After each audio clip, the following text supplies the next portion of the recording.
بسم اللہ الرحمن الرحیم۔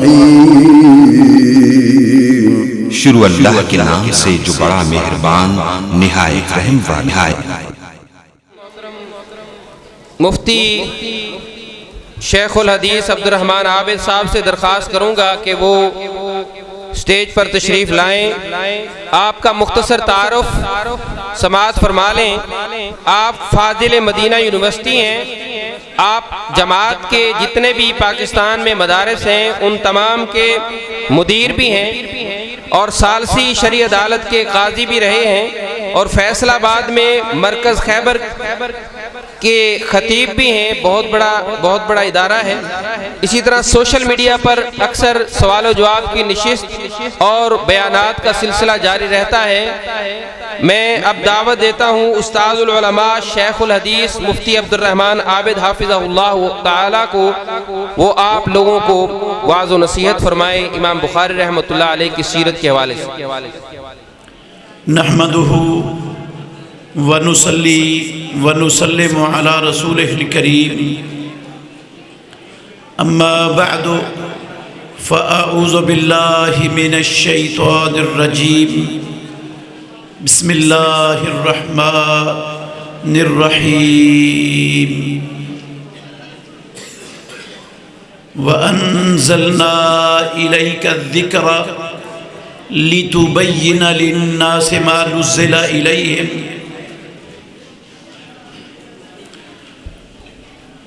عزیز بھائیوں، قابل احترام بزرگوں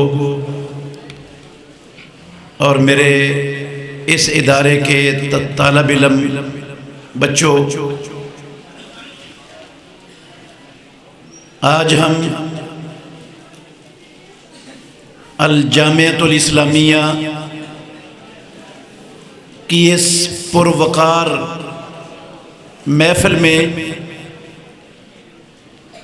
امام بخاری رحمۃ اللہ علیہ کی کتاب کی آخری حدیث، اس پر شیخ العرب والعجم محترم حافظ ثناء اللہ زاہدی حفظہ اللہ تعالی ان کی بہت ہی جامع گفتگو سن رہے تھے۔ اللہ رب العالمین شیخ محترم کی حفاظت فرمائے، بہت زیادہ ان سے اپنے دین کا کام لے، ان کو ہر شر اور فتنے سے ہمیشہ محفوظ رکھے۔ عزیز بھائیوں، اس علاقے میں یقیناً شیخ محترم، ان کا یہ ادارہ اور ان کا عمل، یہ اللہ رب العالمین کی بڑی بڑی نعمتوں سے اس علاقے والوں کے لیے چھوٹی نعمت نہیں ہے۔ ہمیں اللہ رب العالمین کی ان نعمتوں میں سے اس بڑی نعمت پر اللہ کا شکر ادا کرتے رہنا چاہیے۔ صحیح بخاری لکھنے والے امام، ان کو اس دنیا سے گئے ہوئے 1190 سال ہو چکے۔ 1190 سال دنیا سے چلے جانے کے باوجود آج مسلمانوں کے ہر ادارے میں اور ہر زبان پر ان کا تذکرہ ہے۔ کیوں تذکرہ ہے؟ ہمارے بھی تو بڑے دنیا میں بڑے گزرے، بہت بڑے گزرے۔ ہمیں اپنے دادا کے والد یا اس کے دادے کا اکثر لوگوں کو پتہ نہیں، نام بھی نہیں آتا۔ امام بخاری رحمۃ اللہ علیہ نے کون سا ایسا عمل کیا ہے کہ 1190 سال گزرنے کے بعد بھی ہر زبان پر ان کا نام چل رہا ہے؟ میرے بھائیوں آپ توجہ کریں گے اللہ آپ کو نفع دے گا انشاءاللہ۔ امام بخاری رحمت اللہ علیہ الباری نے امت مسلمہ کے لیے بہت بڑا کام کیا ہے، جو مالک الملک رب العالمین نے ان سے لیا ہے، بہت بڑا کام کیا ہے۔ انہوں نے اللہ رب العالمین کی سب سے بڑی نعمت اسلام، اس کی حفاظت کی ہے اور اس اسلام کا قیامت تک آنے والے مسلمانوں کو تعارف کروایا ہے۔ میں دلائل زیادہ نہیں دوں گا انشاءاللہ، مختصر بات کروں گا۔ اللہ کی زمین پر آسمان کے نیچے بسنے والے اربوں انسانوں کے پاس اللہ کی ان گنت بے شمار لاتعداد نعمتیں ہیں، اور اللہ کی ساری نعمتیں میرے محترم بھائیوں بڑی بڑی نعمتیں ہیں۔ کوئی نعمت اللہ کی چھوٹی نعمت نہیں ہے، مگر اللہ کی نعمتوں میں سے سب سے بڑی نعمت وہ اسلام کی نعمت ہے، اسلام کی نعمت ہے۔ کیوں اسلام کی نعمت ہے سب سے بڑی؟ اس لیے کہ اسلام واحد چیز ہے دنیا میں جو ہماری اصلی حقیقی اخروی زندگی کو کامیاب اور کامران بنا سکتا ہے۔ صرف اسلام ہے، دوسری کائنات میں کوئی شے نہیں۔ یہ زندگی جو ہم بسر کر رہے ہیں یہ ہماری فانی اور عارضی زندگی ہے، اصلی زندگی نہیں ہے۔ زیادہ لمبی ہو گئی، 100 سوا 100 سال بعد یہ ختم ہو جانی ہے، اور اس کے بعد والی زندگی ہماری حقیقی اور اصلی زندگی ہے۔ اور اس زندگی میں میرے محترم بھائیوں دو ہی مقام ہوں گے ہمیشہ کے لیے، ہمیشہ کے دو مقام ہیں اس اصلی اور حقیقی زندگی میں، یا جنت ہے اور یا جہنم ہے، تیسرا ہمیشہ کا کوئی مقام نہیں ہے۔ اور وہاں جہنم سے بچانے والی، جنت لے جانے والی اس کائنات میں اسلام کے علاوہ دوسری کوئی شے ہے ہی نہیں، صرف اسلام ہے۔ میں ایک مثال دے دیتا ہوں آپ کو۔ ساری دنیا کی دولت اگر پروردگار ساری دنیا کے انسانوں سے لے کر ایک انسان کو دے دے تو کیا اللہ ایسا کر سکتا ہے کہ نہیں؟ کر سکتا ہے یقیناً۔ آپ فرض کر لیں ساری دنیا کی دولت اللہ نے ساری دنیا کے انسانوں سے لے کر ایک انسان کو دی ہے، اس بندے نے یہ دولت خرچ کر کے مسجدیں بنا دی، مدرسے بنا دیے، یتیم خانے بنا دیے، بیواؤں کے ریلیف سینٹر بنا دیے، ہسپتال بنا دیے، لوگوں کے بچوں کی تعلیم کے سکول بنا دیے، ڈسپینسریاں بنا دی۔ ساری دنیا کی دولت انسانوں کی فلاح و بہبود کے اچھے سے اچھے نیک سے نیک کاموں میں خرچ کر دی، 1 روپیہ بھی کسی گندے کام میں خرچ نہیں کیا، نہ اپنے لیے نہ اپنے خاندان کے لیے بچا کے بھی نہیں رکھا۔ میرے بھائیوں دیانتداری سے بتانا، اگر اس بندے کے پاس اسلام نہ ہوا تو اتنی بڑی نیکی اس کو آخرت میں کامیاب بنا سکتی؟ ساری دنیا کی دولت 1 روپیہ گندے کام میں نہیں لگایا، اچھے کاموں میں لگایا ہے۔ آخرت ہمیشہ والی زندگی نہیں بنے گی جب تک اس بندے کے پاس اسلام نہیں ہوگا۔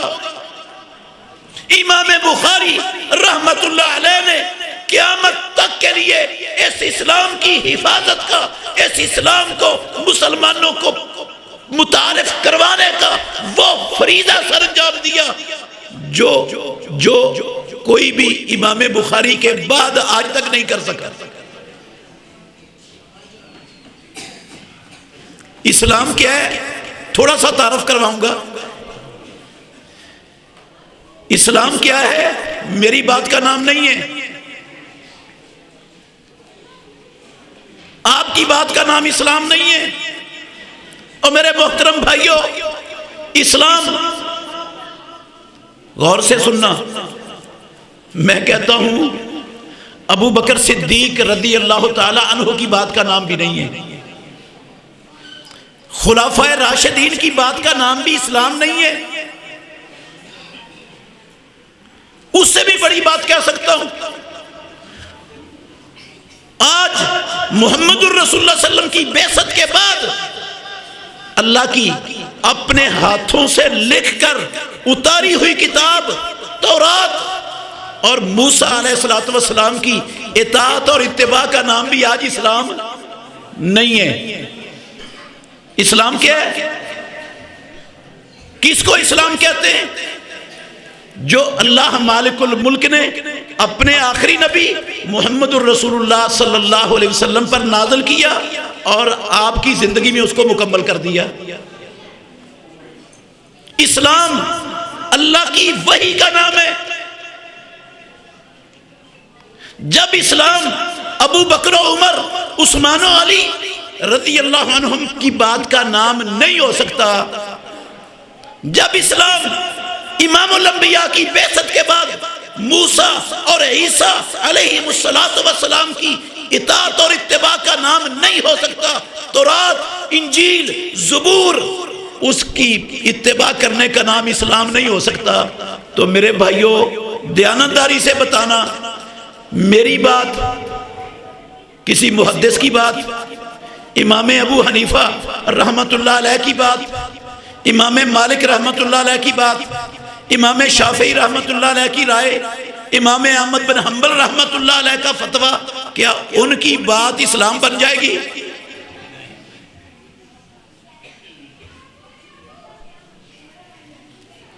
امام بخاری رحمت اللہ علیہ نے کیا اسلام کا تعارف کروایا؟ صحیح بخاری میں جو سب سے پہلے بدء الوحی کے بعد کتاب ذکر کیا نا، وہ کتاب الایمان ہے، اور سب سے آخری کتاب جو امام بخاری رحمت اللہ علیہ نے اپنی اس کتاب کے اندر ذکر کی ہے وہ کتاب التوحید ہے۔ توجہ کرنا، کتاب الایمان میں ایمان کا تعارف کروایا ہے اور کتاب التوحید میں توحید کا تعارف کروایا ہے۔ اور آج 2 ارب کے لگ بھگ کلمہ پڑھنے والے مسلمان، اللہ کے گھر میں بیٹھا ہوں، دیانتداری سے کہتا ہوں، امام بخاری رحمت اللہ علیہ کی اس کتاب کو پس پشت ڈالنے کی وجہ سے، اس سے تعلق توڑنے کی وجہ سے، نہ انہیں ایمان کا پتہ ہے کیا ہے اور نہ انہیں آج توحید کا پتہ ہے کہ کیا ہے۔ ہندوؤں، یہودیوں، عیسائیوں کی بات نہیں کر رہا، کلمہ پڑھنے والے، مومن مسلمان کہلانے والے، اہل حدیث، اہل سنت کہلانے والے، ان کو نہ ایمان کا پتہ ہے نہ توحید کا پتہ ہے۔ سبب یہ ہے کہ امام بخاری رحمت اللہ علیہ کی کتاب صحیح بخاری سے تعلق توڑے بیٹھے، اس کو مدارس میں نظر بند کیا ہوا ہے، اس کے پڑھنے کا ہمارے پاس وقت ہی نہیں، اس کی احادیث کو سننے کا بھی ہمارے پاس ٹائم نہیں۔ میں آپ کو تھوڑا سا تعارف کرواؤں گا ایمان کا، سنیں میرے بھائیوں۔ امام بخاری نے کتاب الایمان میں کیا تعارف کروایا ہے؟ کہا ایمان صرف لا الہ الا اللہ محمد الرسول اللہ پڑھنے کا نام نہیں ہے، نہیں ہے نام۔ لا الہ الا اللہ محمد الرسول اللہ عبداللہ بن ابی بھی پڑھتا تھا، اس کے سینکڑوں ساتھی پڑھتے تھے، مر گیا یہ شخص۔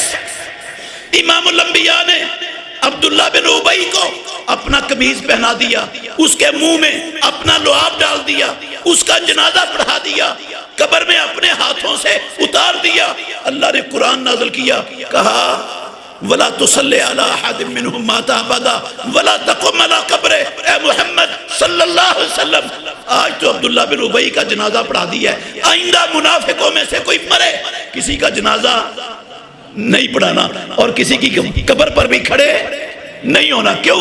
انہم کفروا باللہ ورسولہ وماتوا وہم فاسقون۔ انہوں نے اللہ اور اللہ کے رسول کے ساتھ کفر کیا ہے، مرتے ہیں تو نافرمان ہوتے ہیں۔ یہ کلمہ پڑھنے والوں کو رب نے کافر کہا ہے۔ اگر اکیلا کلمہ پڑھنے کا نام ایمان ہوتا تو پروردگار کبھی بھی ان کو کافر کبھی بھی نہ کہتا۔ اس کا مطلب ہے کلمہ پڑھنے کے باوجود بھی بندہ کافر ہو سکتا ہے؟ تو کلمہ پڑھنا پھر اکیلا ایمان تو نہ ہوا؟ جس طرح اکیلا کلمہ پڑھنا ایمان نہیں. اور میرے بھائیوں اسی طرح یاد رکھنا، بندہ دل میں یقین کر لے، دل سے تصدیق کر دے کہ اسلام اللہ کا سچا اور برحق دین ہے، یہ بھی ایمان نہیں ہے. امام بخاری نے یہ تعارف کروا، یہ بھی ایمان نہیں.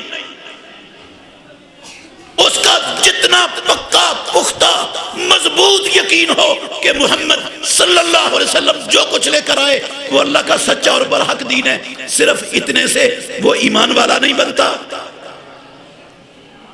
قرآن میں رب نے لکھا کیوں ایمان والا نہیں بنتا؟ الذین آتیناہم الکتاب یعرفونہ کما یعرفون ابناءہم. اہل کتاب یہود و نصارہ وہ اس طرح اسلام کو پہچانتے ہیں، رسول اللہ کو پہچانتے ہیں جیسے اپنے بیٹوں کو پہچانتے ہیں. جس طرح کسی کو اپنے بیٹے کے بیٹا ہونے پر شک نہیں ہوتا، یقین ہوتا ہے، اہل کتاب کو اسلام کی اللہ کا سچا دین ہونے اور محمد الرسول اللہ صلی اللہ علیہ وسلم کے اللہ کا سچا اور آخری نبی ہونے کا یقین تھا. تو کیا خیال ہے، یقین تھا اہل کتاب کے پاس یا نہیں تھا؟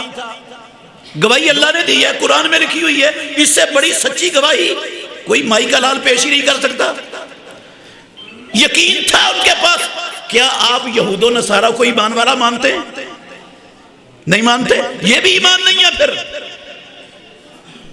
آج بے شمار مسلمان صرف کلمہ پڑھنے کو ایمان سمجھتے ہیں، اور مسلمانوں میں بہت سے لوگ ہیں جو صرف یقین کو ایمان سمجھتے ہیں. حافظ بن حجر رحمۃ اللہ علیہ نے فتح الباری میں، علامہ بدر الدین عینی نے اپنی کتاب عمدۃ القاری میں لکھا ہے، مسلمانوں کے ایک گروہ کا عقیدہ لکھا ایمان کے حوالے سے. میں ان کے الفاظ، بدر الدین عینی کے الفاظ سنانا چاہتا ہوں. انہوں نے کہا ہوبا ان یصدق الرسول بجمیع ما جاء به وان لم یقر بلسانه. ایمان یہ ہوتا ہے کہ بندہ دل سے تصدیق کر دے کہ محمد جو لے کر آئے وہ اللہ کا سچا دین ہے، زبان سے اقرار نہ بھی کرے تو ایمان ہے. غلط ہے یہ بات. اس تعریف سے تو پھر یہودیوں عیسائیوں کو ایمان والا ماننا پڑے گا، اور ہم میں سے کوئی بھی ماننے کے لیے تیار نہیں. ایک تیسرا عقیدہ ہے مسلمانوں کا ایمان کے بارے میں، وہ بھی غلط ہے. پتہ ہی نہیں ایمان کا. کبھی سنا ہو بخاری کو، کبھی پڑھا ہو بخاری کو، کبھی بخاری سے تعلق جوڑا ہو تو ایمان کی سمجھ آئے گی.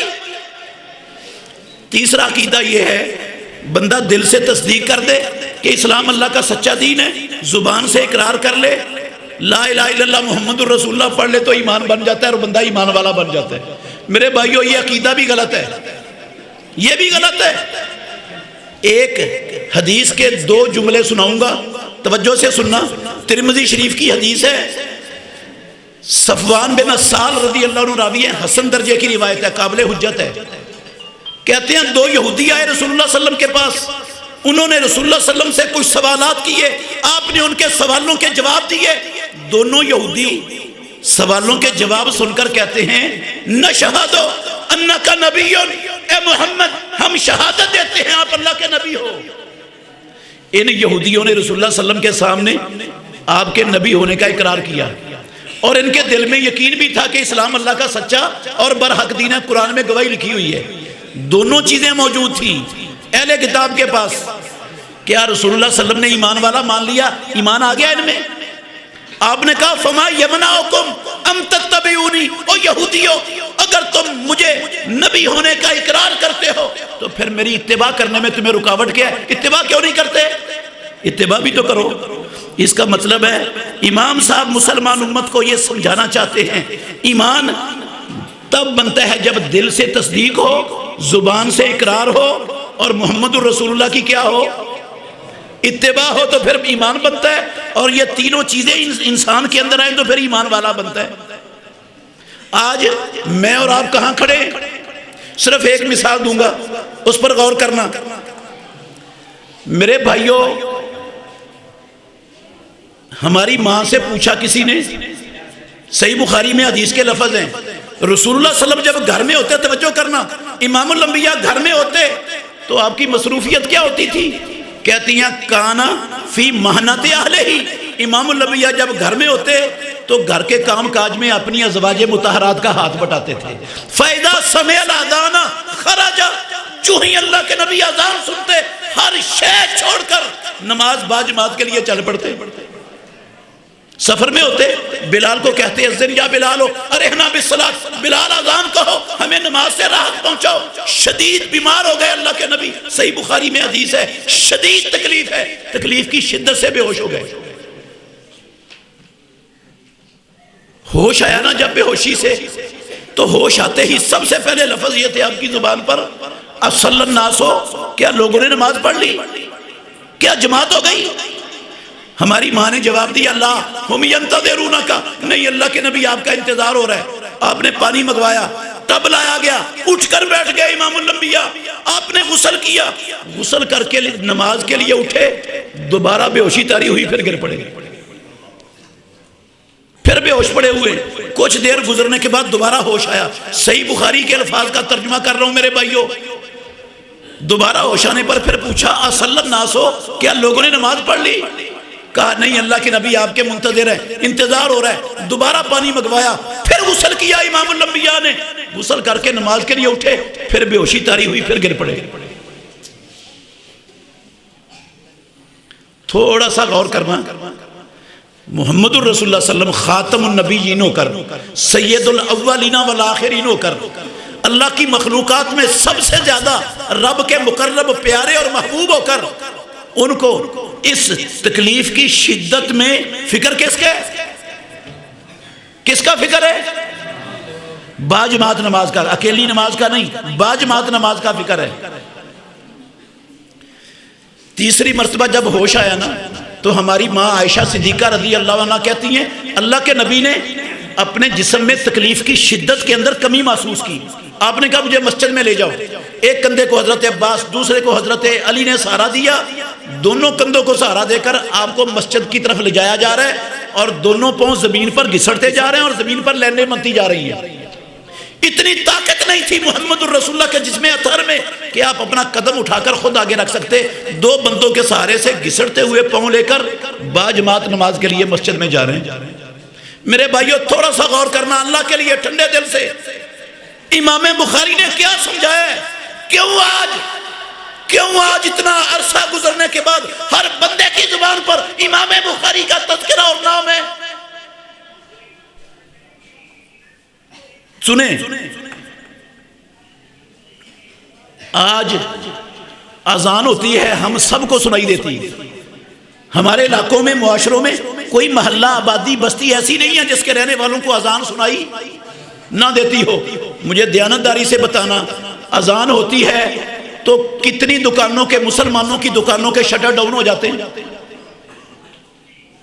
مسلمانوں میں کتنی دکانیں بند ہو جاتی ہیں؟ کیوں جی؟ کوئی نہیں بند ہوتی. کتنے دفاتر ہیں سرکاری یا غیر سرکاری، اذان سن کر ان کے چلتے ہوئے قلم دنیا کی مصروفیتیں رک جاتی ہیں اور نماز کی تیاری میں لگ جاتے ہیں. کتنے ہمارے محلوں میں، ہماری بستیوں میں ہمارے بچوں کے، مسلمانوں کے ٹیوشن سینٹر ہیں، اکیڈمی ہیں، پرائمری سکول ہیں، مڈل سکول ہیں، ہائی سکول ہیں، کالجز ہیں، یونیورسٹیاں ہیں. اذان سن کر کتنے میں دنیا کی مصروفیت چھوڑ کر لوگ نماز کی تیاری میں لگ جاتے ہیں؟ کتنے؟ کوئی بھی نہیں. اذان ہوتی ہے، ہر کان میں اللہ اکبر کی صدا پڑتی ہے، لیکن اکثریت اللہ کی قسم اذان سن کر ٹس سے مس بھی نہیں ہوتے. خاندانوں کے خاندان، بستیوں کی بستیاں، شہروں کے شہر، مارکیٹوں کی مارکیٹیں اللہ کی قسم بے نمازوں سے بھری پڑی. صحیح کہہ رہا ہوں یا غلط کہہ رہا ہوں؟ توجہ کرنا، پھر میں مثال کس لیے دی ہے. امام بخاری کیا سمجھا رہے ہیں ہمیں کتاب الایمان قائم کر کے؟ اور میرے بھائیو، یہ جتنے بے نماز مسلمان ہیں جو اذان سن کر ٹس سے مس بھی نہیں ہوتے، ان سب کے دل میں یقین ہے کہ اسلام اللہ کا سچا دین ہے، اور سارے زبان سے لا الہ الا اللہ محمد الرسول اللہ کا اقرار بھی کرتے ہیں. کیا رسول اللہ صلی اللہ علیہ وسلم کی اتباع کرتے ہیں؟ کیوں جی؟ رسول اللہ کی اتباع کرتے ہیں؟ نہیں کرتے. سچ بتائیں، یہودی اور عیسائی کافر کیوں تھے؟ کیوں کافر ہیں وہ؟ دل میں یقین تو ان کے بھی تھا کہ اسلام اللہ کا سچا دین ہے، محمد اللہ کے سچے اور آخری نبی ہیں، زبان سے اقرار کرنے والے ان میں بھی تھے، کافر کیوں ہیں وہ یقین اور اقرار کے باوجود یہودی کے یہودی، عیسائی کے عیسائی، کافر کے کافر کیوں؟ اس لیے کہ انہوں نے محمد الرسول اللہ کی اتباع، تو جو دو کام ان میں تھے وہ دو کام ہم میں بھی ہیں، اتباع ان میں بھی نہیں تھی، اتباع ہم میں بھی نہیں ہے، وہ اتباع نہ کریں تو کافر، ہم اتباع نہ کریں تو مومن، ایمان ہوگا پھر اس کا نام؟ اگر ان مسلمانوں کو بڑا پڑا ہے ہمارا ملک، کلمہ پڑھنے والے اہل حدیث عاشقان غلامان، اگر ان کو اسلام ایمان کا پتہ ہوتا نا ایمان کیا ہے، تو اللہ کی قسم جتنی مسجدیں بنی ہوئی ہیں ہمارے ملک میں یہ ساری چھوٹی پڑ جانی تھی، ان مسجدوں کو کھلا کرنا پڑتا، پھر بھی مسئلہ حل نہیں ہونا تھا، اور مسجدیں بنانی پڑتی۔ ہمارے معاشرے میں مسلمانوں کو ایمان کا پتہ ہی نہیں، ایمان ہوتا کس کا نام ہے؟ انہوں نے سمجھا مسلمانوں کے ملک میں، مسلمانوں کے گھر میں پیدا ہو جاؤ، مسلمانوں والا نام رکھ لو، زبان سے کلمہ پڑھ لو، گھڑے مچھے سکے بند مومن بن گئے۔ اگر صرف اتنے سے ایمان آتا ہے تو یہودیوں عیسائیوں کا قصور مجھے بتاؤ، آپ ان کو کیوں نہیں ایمان والے مانتے؟ پھر توحید امام بخاری نے سمجھائی، کیا توحید سمجھائی ہے؟ ہم توحید کس کو کہتے ہیں؟ سنو میرے بھائیو، چند لفظوں میں انشاءاللہ سمجھاؤں گا۔ توحید کیا سمجھائی ہے امام بخاری نے اپنی اس کتاب میں؟ اللہ کی ذات، اللہ کی صفات، اللہ کے اختیارات، اللہ کے حقوق، ان چاروں چیزوں میں مخلوقات میں سے کوئی شریک نہیں، نہ اللہ کے اختیارات میں کوئی شریک ہے، نہ اللہ کے حقوق میں کوئی شریک ہے، نہ اللہ کی صفات میں کوئی شریک ہے، نہ رب کی ذات میں کوئی شریک ہے۔ یہ ہے توحید کا مطلب، عبادت صرف اللہ کی کا یہ مطلب ہے، اللہ کے سوا کوئی عبادت کے لائق نہیں، اس کا مطلب ہے اس کی ذات میں کوئی شریک نہیں، اس کی صفات میں کوئی شریک نہیں، اس کے اختیارات میں کوئی شریک نہیں، اس کے حقوق میں کوئی شریک نہیں۔ اگر ہم ان چاروں چیزوں میں سے کسی کو شریک کر دیں گے تو عبادت صرف اللہ کی نہیں رہے گی، شرک ہو جائے گا، وہ بھی رب بن جائے گا، معبود بنا دیں گے اسے، جسے ان چاروں چیزوں میں سے کسی میں شریک بنائیں گے اس کو ہم نے معبود بنا دیا اللہ کے سوا، اور جب اللہ کے سوا کسی کو معبود بنا دیں گے پھر ایمان باقی نہیں بچے گا۔ اور ہم نے مسلمانوں نے نہیں پڑھی بخاری، نہیں جانتے امام بخاری رحمت اللہ علیہ کے کارنامے کو، اللہ کی قسم ہمیں نہیں پتا توحید کا، ہم نے چاروں چیزوں میں غیر اللہ کو دھڑلے سے شریک کیا ہوا ہے، اور ہم کہتے ہیں ہم سے بڑا توحید والا ہی کوئی نہیں۔ ایک مثال دینے لگا ہوں، چھوٹی چھوٹی، آپ غور کریں تھوڑا سا۔ حلال و حرام کا اختیار صرف اللہ کا ہے، حلال و حرام کا اختیار کس کا ہے؟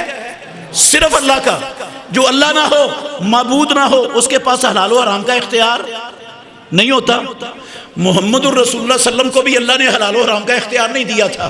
آپ کو معلوم ہے، آپ نے ایک مرتبہ قسم اٹھا لی شہد نہیں کھانا، اللہ نے قرآن اتار دیا، یا ایھا النبی لما تحرم ما احل اللہ لک تبتغی مرضات ازواجک، اے نبی محمد آپ کیوں حرام کرتے ہو اس چیز کو جس کو اللہ نے آپ کے لیے حلال کیا ہے؟ قد فرض اللہ لکم تحلۃ، توڑو قسم، فرض کر دیا رب نے آپ پر، دو کفارہ قسم کا، کھاؤ شہد۔ اللہ کی حلال کردہ چیز کو حرام کرنے کا آپ کے پاس اختیار، رسول اللہ کے پاس حلال و حرام کا اختیار نہیں۔ اور یہ اختیار آج ہم سب نے کن کو دیا ہوا ہے؟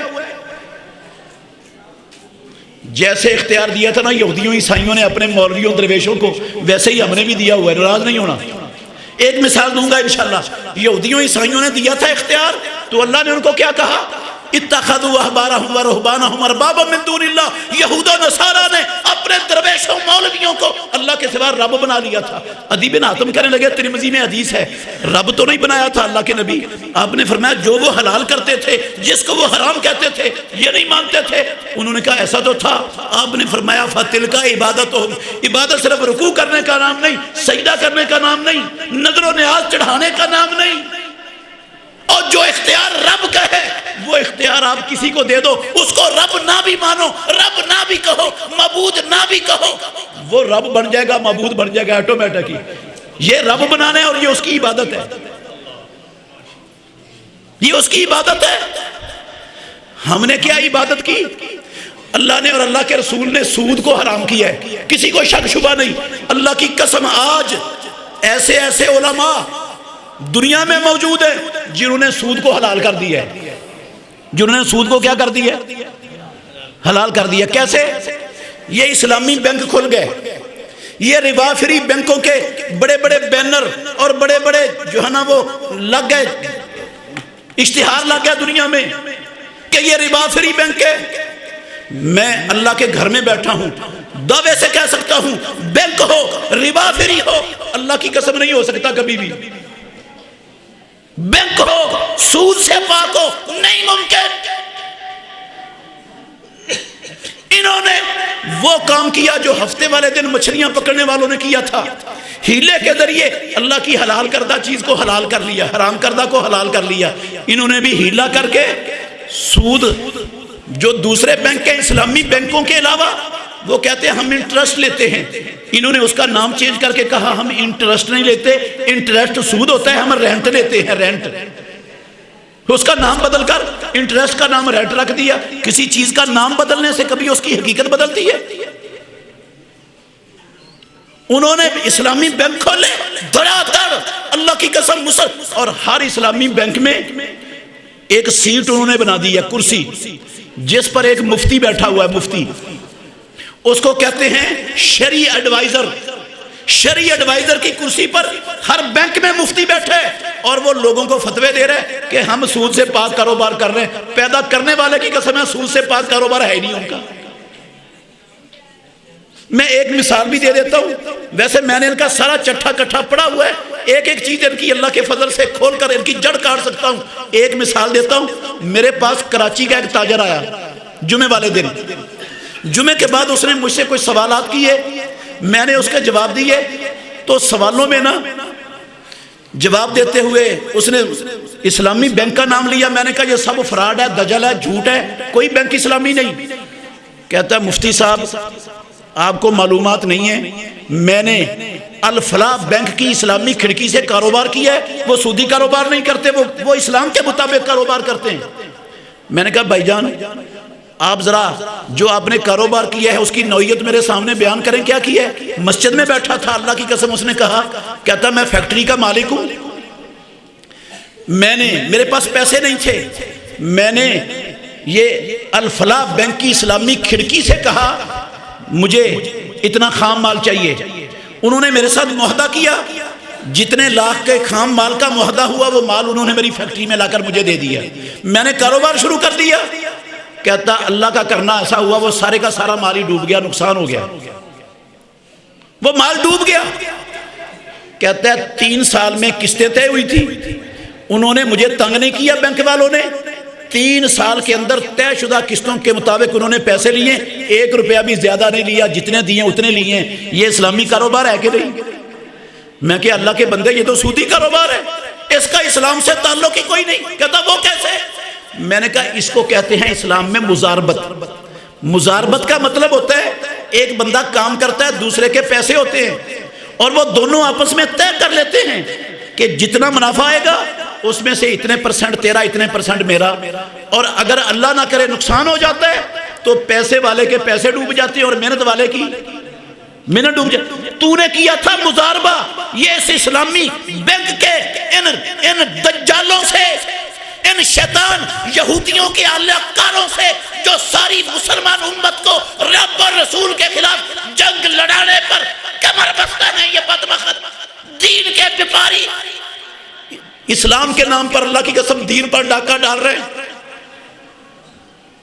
کہتے ہیں میں نے کہا نقصان ہو گیا تھا، تیری محنت گئی، ان کے پیسے گئے، جو سارے تو نے پیسے دیے، اس کا مطلب ہے انہوں نے قرض دیا تھا تجھے، اگر منافع آتا تو انہوں نے پیسے لینے تھے، منافع نہیں آیا تو سارے پیسے تو اسے لے گئے، یہ تو سودی کاروبار ہوئے۔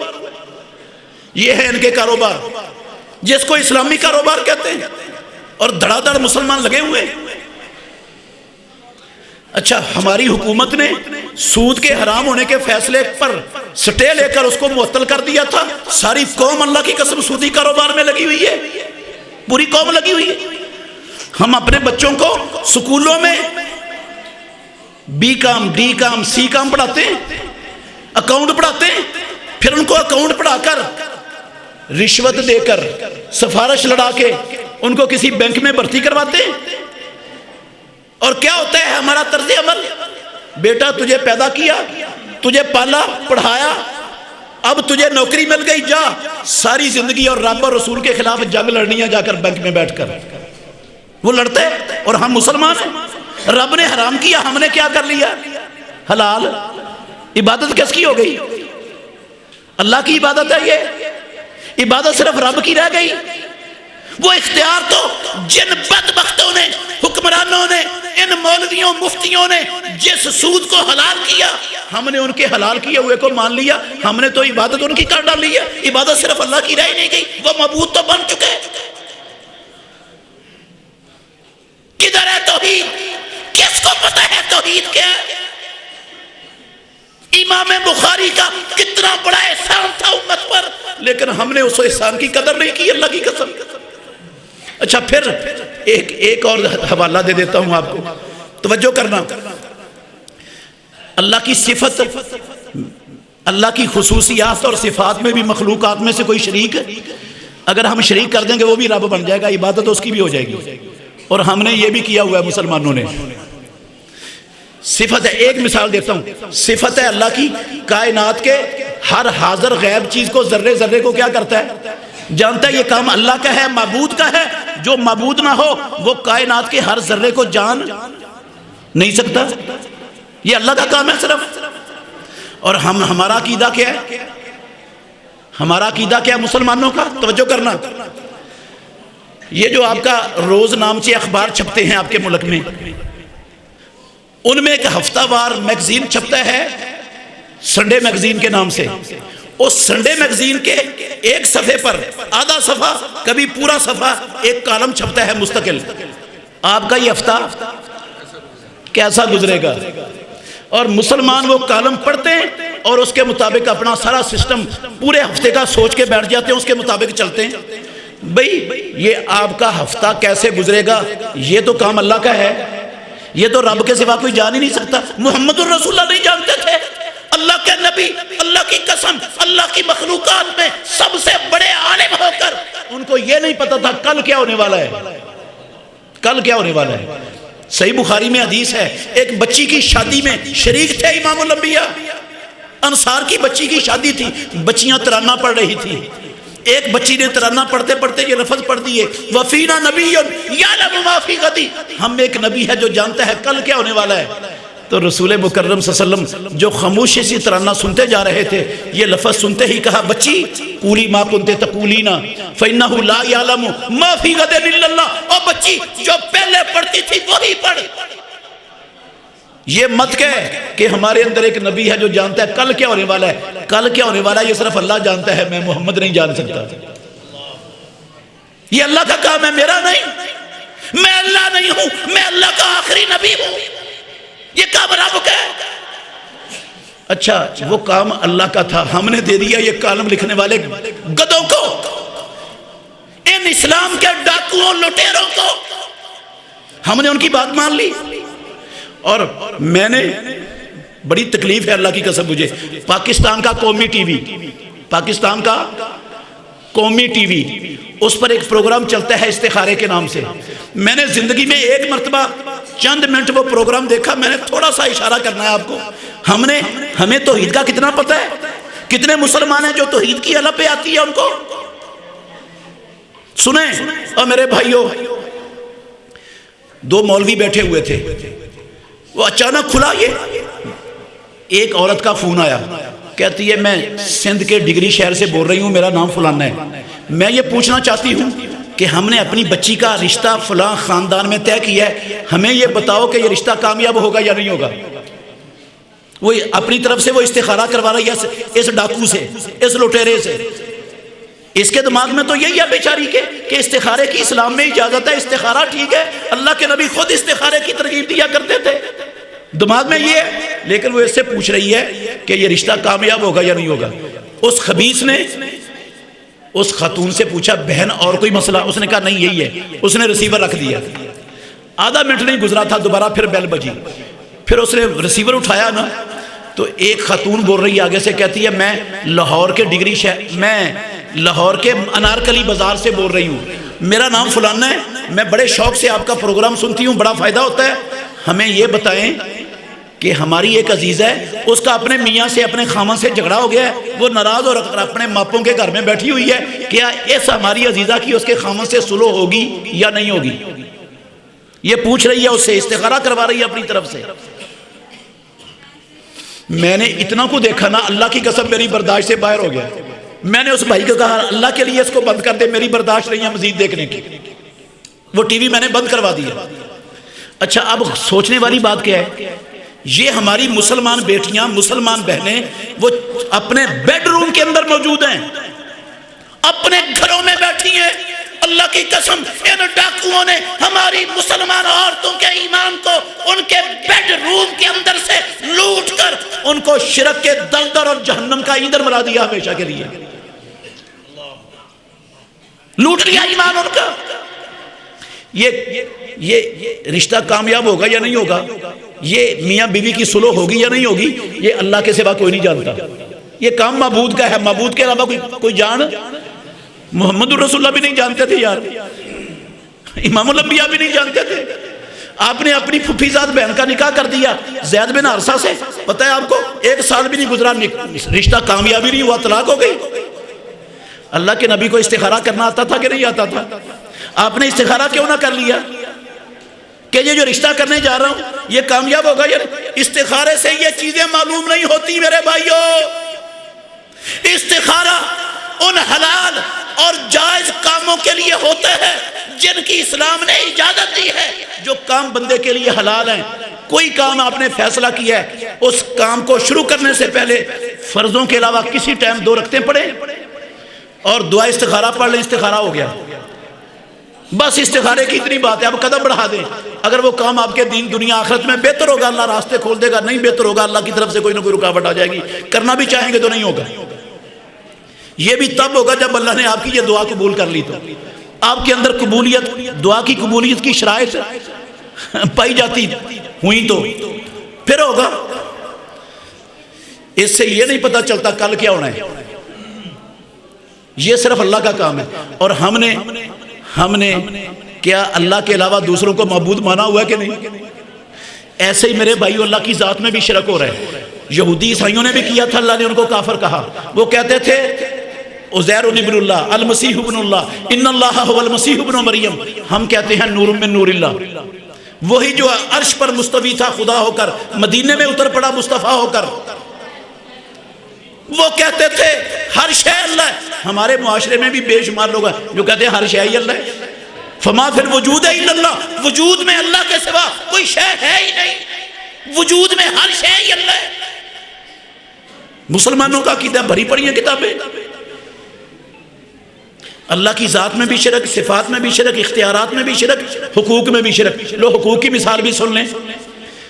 دین بنانا اللہ کا حق ہے۔ دین بنانا کس کا حق ہے؟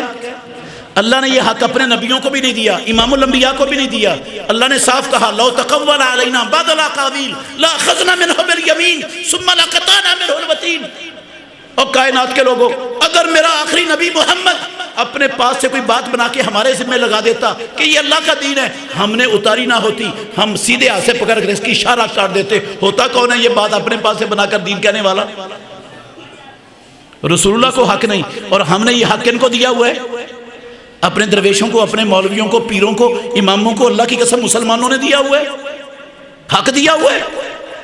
آپ کہیں گے وہ کیسے دیا ہوا ہے؟ ایک مثال چھوٹی سی دیتا ہوں۔ یہ درود تاج ہے، یہ درود کروڑی ہے، یہ درود ماہی ہے، یہ درود تنجین ہے، یہ درود مقدس ہے۔ میں اللہ کے گھر میں بیٹھا ہوں، مجھے پیدا کرنے والے پروردگار کی قسم ہے ان درودوں میں سے کوئی ایک درود، نہ کوئی اس کا لفظ قرآن میں موجود ہے، نہ پیارے پیغمبر کی صحیح سنت اور حدیث کے ذخیرے میں کہیں ان میں سے کوئی درود موجود ہے۔ ہم نے یہ درود بنائے، اللہ کے نبی کا، رب کا اتارا ہوا، نبی کا پڑھا ہوا، سکھایا ہوا وہ درود چھوڑ کر یہ درود ہم نے چھاپ لیے، پڑھنے شروع کر دیے۔ اس سے بڑا اجر ان کا مل گیا ہمیں۔ دین بنایا کہ نہیں بنایا؟ جنہوں نے بنایا تھا ان کے ہم نے بنائے ہوئے دین کو مان لیا، عبادت ہو گئی ان کی کہ نہیں؟ رب بن گیا کہ نہیں؟ وہ رب تو بن گئے، کدھر گئی توحید؟ کون تھے امام بخاری رحمت اللہ علیہ؟ اور میرے بھائیوں، آپ نے سنا شیخ محترم سے بچپن میں نا ان کے والد فوت ہو گئے، بچپن تھے امام بخاری رحمت اللہ علیہ۔ حافظ بن عمر بیان کرتے ہیں کہ جب امام بخاری کے والد اسماعیل فوت ہو رہے تھے، میں ان کے پاس گیا، انہوں نے کہا حفص بن عمر، میں نے یہ جو مال چھوڑ کے جا رہا ہوں نا پیچھے، اس میں سے ایک درہم بھی حرام کا نہیں ہے، اور حرام تو دور کی بات ہے، میں دعوے سے کہتا ہوں اس میں ایک درہم بھی ایسا نہیں ہے جو شبہ کا درہم ہو، شبہ کا بھی نہیں ہے۔ میں نے اپنی کمائی میں سے 1 روپیہ بھی حرام کا یا شبہ والا نہیں چھوڑا، حلال کمائی چھوڑی۔ نتیجہ کیا نکلا؟ امام بخاری کی اس حلال کمائی سے تربیت ہوئی، اسی سے انہوں نے پڑھا، اسی سے انہوں نے ساری زندگی کاروبار کر کے اسلام کی خدمت کی، اسلام کو محفوظ کیا، اسلام کا تعارف کروایا، اسلام کو ہم تک پہنچانے کا ایک عظیم کارنامہ سر انجام دیا۔ اللہ کی قسم، ہم بھی کیا اتنا اہتمام کرتے ہیں کہ ہمارے بچے وہ کوئی کردار ادا کرنے والے بنے معاشروں میں؟ جب ہم حرام کھلائیں گے، سود کھلائیں گے، رشوت کا مال کھلائیں گے، چوری کا مال کھلائیں گے، بہنوں کا حق غصب کیا ہوا وہ اپنی اولادوں کو کھلائیں گے، تو پھر امام بخاری نہیں پیدا ہوں گے، پھر ہماری اولادیں وہ دین کے لیے کوئی کردار ادا کرنے والی نہیں بنے گی۔ اور یاد رکھیں، حرام کمانے سے نہ ہم نے نہ ہماری اولادوں نے اس سے زیادہ کھا بھی نہیں لینا جتنا اللہ نے ہمارے مقدر میں لکھا ہوا ہے۔ کھانا پھر بھی اتنا ہی ہے، 1 لقمہ زیادہ نہیں کھا سکتے۔ اور اگر ہم حرام نہیں کماتے، اپنی کمائی میں حرام کی آمیزش نہیں ہونے دیتے، قسم ہے اللہ کی، جو روزی رب نے لکھی ہے اس کا 1 لقمہ بھی ہم نے دنیا میں چھوڑ کے نہیں جانا، وہ ساری کھا کے ہی جانی ہے۔ فائدہ بتائے حرام کا کیا ہے؟ رشوت کا، کرپشن کا، ملاوٹ کا، دھوکے کا، زمینوں پر پلاٹوں پر قبضے کا، چوری کا، خیانت کا، بہنوں کا حق غصب کرنے کا کیا فائدہ ہے؟ اپنی آخرت کی تباہی کے سوا کچھ نہیں۔ دنیا بھی برباد ہوتی ہے حرام خور کی، آخرت بھی برباد ہوتی ہے۔ دعا کی قبولیت سے حرام خور ہمیشہ کے لیے محروم ہو جاتا ہے۔ کون تھے امام بخاری رحمت اللہ علیہ؟ اور میرے بھائیوں توجہ کرنا، امام بخاری رحمت اللہ علیہ کسی تاجر نے، تھوڑی تھوڑی تجارت بھی کرتے تھے دین کی خدمت کے ساتھ ساتھ، کسی تاجر نے ایک سامان دیا امام بخاری کو۔ جب سامان آیا نا ان کے پاس، تو اگلے ہی دن ان کو ایک تاجر آیا، اس نے 5000 درہم نفع کی پیشکش کی کہ 5000 درہم لے لو اور یہ سودا مجھے دے دو۔ ایک دن میں 5000 درہم کا نفع مل رہا تھا۔ امام بخاری رحمت اللہ علیہ نے یہ نہیں کہا میں دیتا ہوں، انہوں نے کہا کل آنا پھر میں بات کروں گا۔ کل آنا تو بات ہوگی۔ جب کل ہوئی نا تو اور تاجر آ گئے، انہوں نے امام بخاری کو اس سامان پر 10,000 درہم کا نفع کی پیشکش کر دی۔ کل والوں نے کتنی نفع دیا تھا؟ 5,000، انہوں نے 10,000 نفع۔ ان کے ساتھ امام بخاری نے معاہدہ نہیں کیا تھا، لیکن یہ 10,000 نفع دینے والوں کو، توجہ کرنا میرے بھائیوں، ہم بھی مسلمان ہیں۔ امام بخاری رحمت اللہ علیہ سے کیوں اللہ نے اتنا بڑا کام لیا؟ ہم بھی مسلمان ہیں۔ امام بخاری نے کہا بھئی میں آپ کو نہیں دوں گا، کیونکہ کل میں نے اپنے دل میں نیت کر لی تھی کہ میں نے ان کو دے دینا ہے، میں اپنی نیت کو بھی توڑنے کے لیے تیار۔ معاہدہ توڑنا تو دور کی بات ہے، جو نیت کر لی تھی میں اس کو بھی بدلنا نہیں چاہتا۔ زیادہ منافع کو ٹھکرا دیا، اپنی نیت کو چھوڑنے کے لیے تیار۔ اور ہمارے ہاں کیا ہوتا ہے؟ ہمیں آج ہمارے پلاٹ کا کوئی سودا کر کے جائے، وہ ہمیں کہہ دے کہ یہ 10 لاکھ روپے آپ کو دے رہا ہوں فی مرلہ، معاہدہ ہو جاتا ہے، تحریر ہو جاتی ہے، اسٹامپ لکھا جاتا ہے، گواہوں کے دستخط انگوٹھے ہو جاتے ہیں۔ کل ایک اور بندہ آ جاتا ہے، کہتا 12,000 دیتا ہوں تجھے، اللہ کی قسم مسلمان اپنا پہلا معاہدہ ہی توڑ دیتے. چند ٹکوں کی خاطر معاہدہ توڑنے میں کوئی ہچکچاہٹ محسوس ہی نہیں کرتے. چند ٹکوں کی خاطر اپنے ایمان کو، اپنے دین کو اللہ کی قسم بیچ ڈالتے، قربان کرتے ہیں. کون تھے امام بخاری رحمت اللہ علیہ الباری؟ وہ سمجھتے تھے، ان سے پوچھا کسی نے، بلکہ امام بخاری نے خود کہا، محمد بن ابو حاتم، ابو جعفر وراق بخاری، کاتب بخاری کے نام سے معروف ہے. ابو جعفر محمد بن ابو حاتم، وہ کہتے ہیں امام بخاری رحمت اللہ علیہ نے کہا، او لوگو، دنیا میں قیامت تک کے لیے کوئی ایسا مسئلہ، کوئی ایسی ضرورت نہیں ہے جس کا حل اللہ نے قرآن اور حدیث میں نہ رکھا ہو. ہمیں قرآن و حدیث کے علاوہ کوئی اور منہ شغافیاں، لوگوں کے خیالات، فکر انداز اڈاپٹ کرنا پڑے، ایسی کسی شے کی ضرورت نہیں. قیامت تک پیدا ہونے والی ہر ضرورت جو انسان جس کا محتاج ہو سکتا ہے، کوئی ایسی محتاجی نہیں جس کا حل کتاب و سنت میں موجود نہ ہو. ہر شے موجود ہے، ہر شے. پوچھتے ہیں ابو جعفر محمد بن ابو حاتم، امام صاحب، حل یمکن معرفت ذالک، کیا یہ پہچاننا ممکن ہے؟ کیا ہو سکتا ہے کہ ہر مسئلے کا حل اللہ نے قرآن میں اور اپنے نبی کی سنت میں رکھا ہو قیامت تک؟ کہتے ہیں نعم، ہر مسئلے کا حل ہے. امام بخاری کہتے ہیں ہر مسئلے کا حل ہے. لاؤ کوئی مسئلہ. امام بخاری نے اپنی صحیح بخاری میں 97 کتب قائم کیا. 97 کتاب و بدل وحی، کتاب الایمان، کتاب الطہارہ، کتاب الصلاۃ، کتاب الزکوٰۃ، کتاب الحج، کتاب المضاربہ، کتاب و فلان، کتاب. ایک ایک کتاب کے اندر درجنوں احادیث، درجنوں ابواب قائم کیے ہیں. ان 97 کتب میں مسلمانوں کی زندگی کے ہر مسئلے کا حل اللہ کے قرآن سے اور امام الانبیاء کی صحیح سنت سے اللہ کی قسم مبارک امام بخاری نے پیش کر دیا. ہر مسئلے کا حل پیش کر دیا.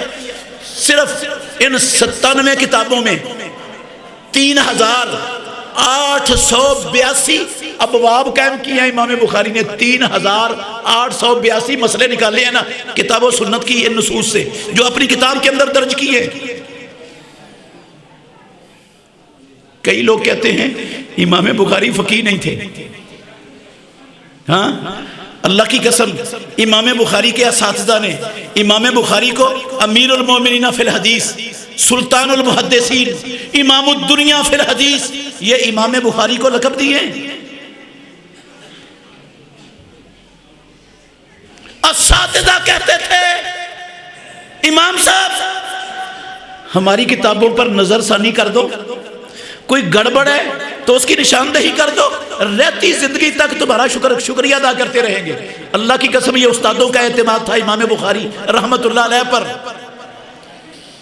اور رب نے ایسا کمال حافظہ، ان کی نیکی، تقوی، ان کے باپ کی حلال کمائی، ان کی والدہ کی اپنے بچے کے لیے مخلص دعائیں، اللہ نے ان کی برکت میں اتنا عظیم الشان حافظہ دیا تھا امام بخاری کو.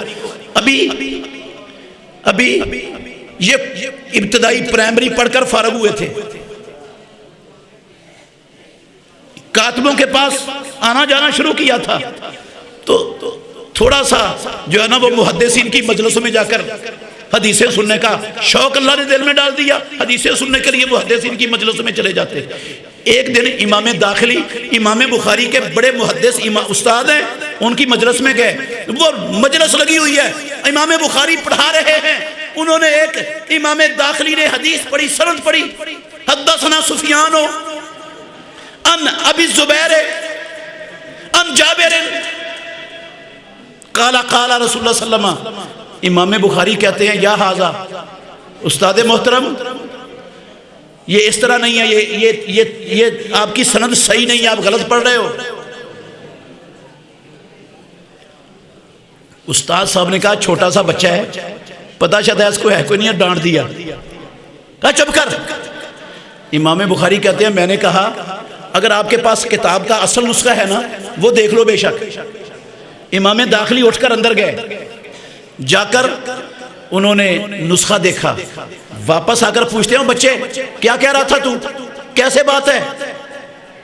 انہوں نے کہا کہ حدیث اس طرح حدثنا سفیان عن الزبیر وهو ابن عدی عن جابر، کہ یہ ابو زبیر نہیں ہے، ابو زبیر نے ابراہیم سے اس نے ہی سنا، اور جو ابراہیم کا شاگرد ہے وہ زبیر بن عدی ہے۔ استاد نے ابو زبیر لکھا ہوا تھا، بندے کا نام کیا تھا؟ زبیر بن عدی۔ امام بخاری کے بتانے پر بھی سمجھ نہیں آئی، جب اصل نسخہ دیکھا پھر سمجھ آئی، اور کہتے ہیں بچے تو نے سچ کہا ہے، قلم پکڑی اور اپنے نسخے کی اصلاح کر لی۔ امام بخاری سے پوچھا کسی نے، امام صاحب جب آپ نے اپنے استاد امام داخلی کی غلطی نکالی تو آپ کی عمر کتنی تھی؟ کہتے ہیں اس وقت میری عمر صرف 11 سال تھی، 11 سال عمر تھی۔ امام بخاری رحمت اللہ علیہ کی نیکی، تقوی، حلال کمائی پر پرورش، والدہ کی دعا، اللہ کی قسم اس کا نتیجہ تھا کہ آسمانوں والے رب نے یہ عظمت امام بخاری رحمت اللہ علیہ کو عطا فرمائی ہوئی تھی۔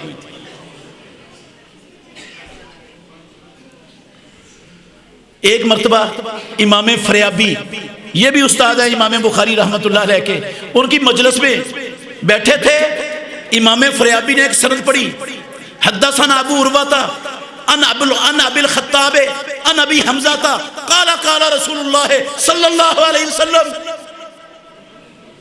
ہمیں ابو عروہ نے حدیث بیان کی، ابو عروہ نے کہا ہمیں ابو خطاب نے بیان کی، ابو خطاب نے کہا ہمیں ابو حمزہ نے بیان کی، ابو حمزہ کہتے ہیں ہمیں رسول اللہ صلی اللہ علیہ وسلم نے فرمایا۔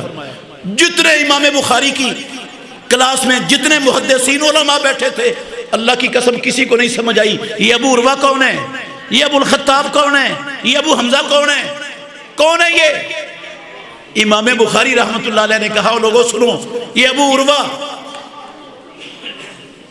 یہ معمر بن راشد ہیں، یہ معمر بن راشد کی کنیت ہے، اور ابو الخطاب یہ قتادہ بن دیامہ سدوسی ہیں، اور ابو حمزہ یہ انس بن مالک رضی اللہ عنہ ہیں۔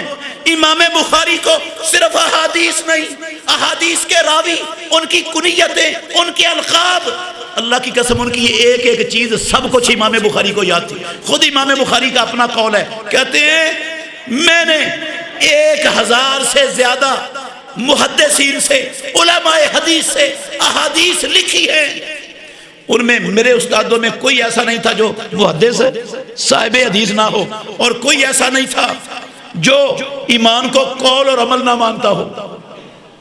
یہ صرف قول کو ایمان ماننے والے اور صرف عمل کو ایمان ماننے والے، یا دونوں کے مجموعے کو ایمان ماننے والے، اتباع کے بغیر ایسے کسی بندے سے میں نے حدیث لینا، اپنی کتاب میں لکھنا گوارا ہی نہیں کیا۔ اور کہتے ہیں جتنی احادیث میں نے لی ہیں اپنے اساتذہ سے، ان ساری احادیث کی پوری سندیں مجھے اب بھی زبانی یاد ہے، کوئی حدیث ایسی نہیں جس کی سند مجھے یاد نہ ہو۔ آپ کو پتہ ہے حاشد بن اسماعیل کا بیان ہے، حافظ بن حجر نے فتح الباری میں لکھا ہے، امام بخاری رحمت اللہ علیہ بغداد آئے، بغداد کے علماء نے امام بخاری کا امتحان لینا چاہا، انہوں نے 110 علماء منتخب کیے، 100 حدیثیں نکالی، ساری احادیث کی سندیں وہ گڈ مڈ کر دی، ایک سند کی حدیث دوسری کے ساتھ، دوسری کا متن پہلی کے ساتھ، 100 کی 100 حدیثیں اس طرح گڑبڑ کر دی۔ بندے تیار ہو گئے، مجلس لگ گئی، بہت بڑا مجمع جمع ہو گیا، ان 10 بندوں میں سے ایک عالم کھڑا ہوا، کہنے لگا امام صاحب مجھے یہ حدیث بتائیں، حدثنا فلان عن فلان عن فلان عن ابی ہریرہ عن رسول اللہ۔ پوری حدیث پڑھی نا، امام بخاری کہتے ہیں لا عارفہ، میں نہیں پہچانتا اس حدیث کو۔ اس نے دوسری حدیث پڑھی، امام بخاری نے کہا لا عارفہ، 10 پڑھی، 10 کے بارے میں کہا لا عارفہ، دوسرا بندہ کھڑا ہو گیا، 10 کے 10 نے 100 حدیثیں پڑھ دی، ہر حدیث کے بارے میں امام بخاری کہتے ہیں لا عارفہ، میں نہیں پہچانتا۔ جو ہمارے جیسے تھے نا، وہ ان کے دماغ میں یہ آیا کہ امام بخاری کی تو بڑی شہرت سنی تھی، اس کو کخ کا پتہ نہیں، اس کو تو کچھ بھی نہیں آتا، اتنے علماء نے حدیثیں سنائی، کہتا لا عارفہ، یہ کون سا محدث ہے؟ اور جو سمجھدار تھے نا ان کو پتا چل گیا کہ امام بخاری کو ساری سازش کا پتا چل گیا، سمجھ گیا امام بخاری ہر شے۔ وہ جب 10 کے 10 حدیثیں پڑھ کر فارغ ہوئے، تو امام بخاری رحمۃ اللہ علیہ نے پہلے کو بلایا، کہا تو نے پہلی حدیث یہ پڑھی تھی، جس طرح اس نے غلط حدیث پڑھی تھی نا، گڑبڑ کی ہوئی، وہ ساری کی ساری اسی طرح پڑھ دی، اور پھر کہا یہ حدیث فلان ہے اور اس کی سند فلان ہے، اس کی اصلی سند اس حدیث کے ساتھ ملا کر اس کو صحیح کر دیا۔ اس بندے کی 10 حدیثیں صحیح کر دی، پہلے غلط سنائی پھر صحیح کر دی، 100 حدیثیں 10 بندوں کی پہلے غلط سنائی، پھر ان کو ہر حدیث کو اس کی اصلی سند کے ساتھ لگا دیا۔ حافظے کا اندازہ لگائیں امام بخاری کا، یہ نہیں کہ انہوں نے وہ 100 حدیثیں صحیح کر دی، اللہ کی قسم جو 100 حدیثیں غلط پڑھی گئی تھی نا، وہ جس طرح غلط پڑھی تھی ایک مرتبہ سننے سے ساری کی ساری یاد ہو گئی انہوں، وہ بھی پڑھ دی اور پھر ان کو صحیح کر کے بھی دکھا دیا۔ یہ تھے اللہ کے دین کے محافظ، جن کو اللہ رب العالمین نے اپنی قدرتی خدا داد صلاحیتیں دے کر حدیث کی حفاظت کے لیے، اسلام کی حفاظت کے لیے، اسلام کے خلاف اٹھنے والے ہر فتنے کی جڑ کاٹنے کے لیے اللہ نے خصوصی صلاحیتیں دے کر پیدا کیا تھا امام بخاری رحمت اللہ علیہ کو۔ محمد بن یوسف فریابی کہتے ہیں امام بخاری رحمت اللہ علیہ سے 90,000 سے زیادہ لوگوں نے بخاری پڑھی ہے، بے شمار لوگ ہیں، 90,000 سے زیادہ نے خود امام بخاری سے بخاری پڑھی۔ اور میرے بھائیوں، آئیے امام بخاری رحمت اللہ علیہ ہمارے لیے اسلام کو محفوظ کر کے گئے، اسلام کی دلائل کے ساتھ مکمل پہچان کروا کے گئے۔ آئیے ہم بھی اس اسلام کو سیکھ لیں تاکہ ہماری دنیا سنور جائے، ہم دنیا کی ذلتوں سے، پستیوں سے، خستوں سے، غلامیوں سے نکل جائیں، دنیا میں آزادیاں مل جائیں، آخرت میں ہمیں جنت مل جائے۔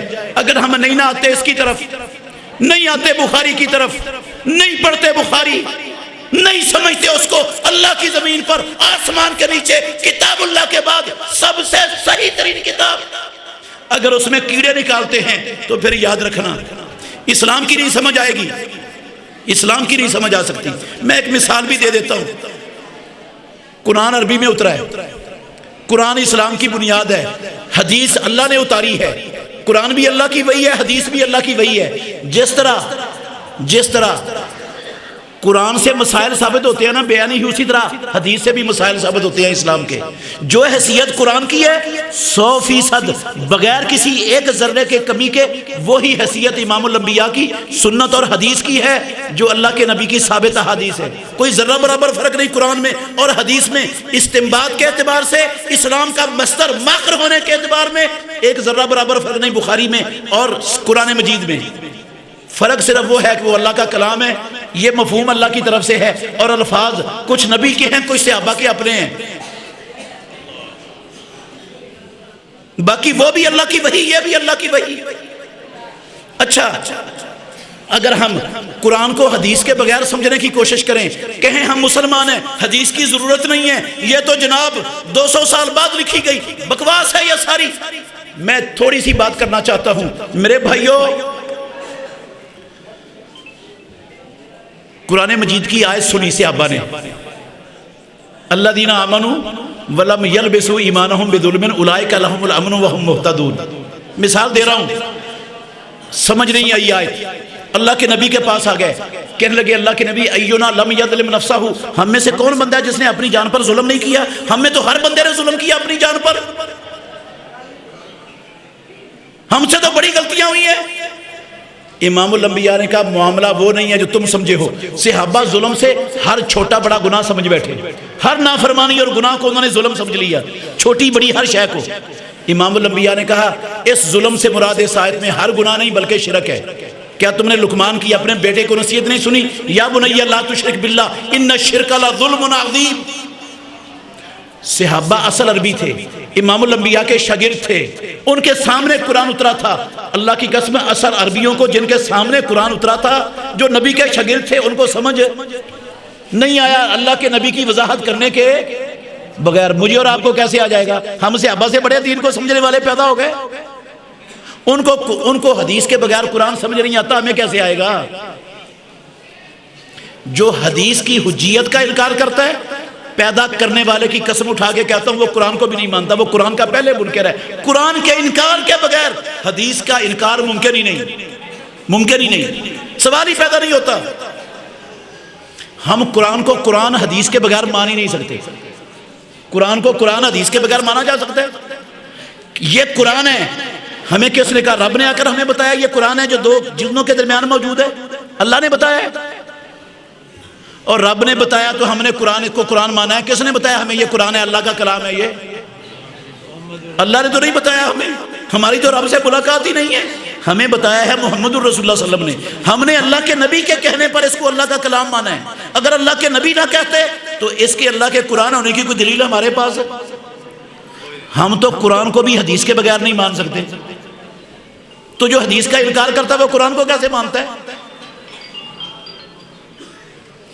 اس لیے یہ جو منکرین حدیث ہے نا، بہت بڑا فتنہ ہے ہمارے معاشرے میں۔ وقت نہیں، ورنہ میں ان کی خباستیں تھوڑی سی آپ کے سامنے بیان کرتا، ٹائم بہت زیادہ ہو گیا ہے۔ اللہ مجھے اور آپ کو سمجھنے کی توفیق عطا فرمائے۔ جتنا سنا ہے یا اللہ ہمیں اس کو سمجھنے کی، یاد رکھنے کی اور اس پر عمل کرنے کی توفیق عطا فرما۔ آخر دعوانا الحمدللہ رب العالمین۔ بسم اللہ الرحمن الرحیم۔ اللہم ربنا لک الحمد حمدا كثيرا طيبا مباركا فيه مباركا عليه كما تحب وترضى. اللهم ربنا لك الحمد كما ينبغي لجلال وجهك ولعظيم سلطانك. اللهم ربنا لك الحمد ملء السماوات وملء الأرض وملء ما شئت من شيء بعد. اللهم ربنا لك الحمد عدد خلقك وزنة عرشك ومداد كلماتك ورضا نفسك. اللهم صل على محمد وعلى آل محمد كما صليت على إبراهيم وعلى آل إبراهيم إنك حميد مجيد. اے رب العالمین اپنی خصوصی رحمت سے ہمیں اپنے دین کا سمجھ اور فہم عطا فرما۔ اے رب العالمین ہمیں وہ ایمان عطا فرما جو ایمان سیدھا ہمیں جنت میں لے جانے کا باعث ہو۔ اللہ ایسا ایمان عطا فرما جو ایمان تجھے اچھا لگتا ہے۔ اے رب العالمین ہم بہت گناہگار ہیں، اپنے گناہوں کا اعتراف کرتے ہیں۔ اللہ تو اس رحمت سے ہمارے گناہ معاف فرما، التی وسعت کل شیء، جیڑی ہر چیز پہ جو ہے وہ وسیع ہے۔ اے اللہ رب العالمین جتنے بیمار ہیں ان کو شفا عطا فرما، جتنے مقروض قرض دار ہیں ان کے قرضے ادا فرما دے۔ اے اللہ ہر اس کام کی توفیق عطا فرما جو تجھے اچھا لگتا ہے۔ اللہ ہر اس کام سے بچنے کی توفیق عطا فرما جو تجھے اچھا نہیں لگتا ہے۔ آمین برحمتک یا ارحم الراحمین۔